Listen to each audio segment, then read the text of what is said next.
fa innal izzata lillahi jami'a. İzzatda hammasi Allohning oldigadir. Allohning dinigadir, Allohning islomigadir. Umar Faruq roziyallohu ta'ala anhu zamoniki Madina-i Munawvaradan Makka-i Muazzamaga korvon va buzurg bilan oldidagi hamma vazir va mu'in va hammasi bilan vaqtiki safar qildilar. Makkani bir joyga kelib to'xtatdi. Aytdilarki, ey payg'ambar islomning sahobalari, mana shu dashtda Makkani ko'rasizlarmi?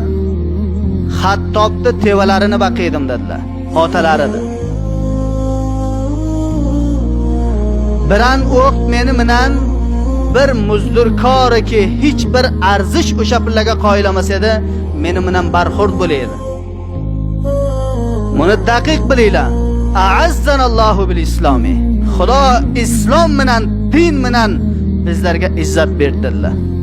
Fa mahma natlubu g'ayral islom azallanalloh.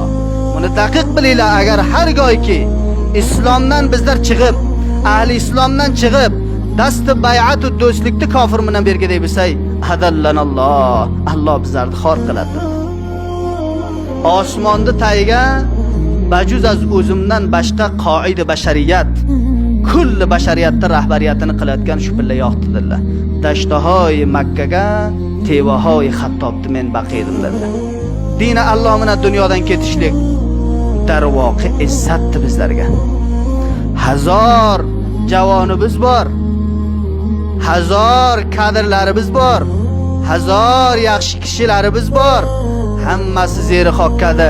Nima uchun iftixor bilan oti tutilmaydi, ammo shahid Samaraddin Foriyobning oti hamisha iftixor bilan tutiladi.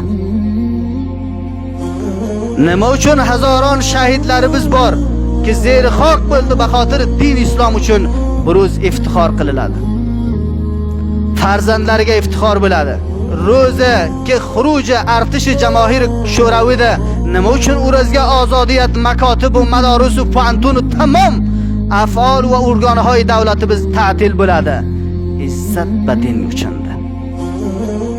Umidvor bizki Allohi mutol bizlarda zaimi kishvarlarimizda, bizlarda amirhoy kishvarimizda, bizlarda sardamdoroni kishvarimizda, bizlarda qoidahoy kishvarimizda Allohi mutol o'zlarini bu narsaga omil aylantirsin.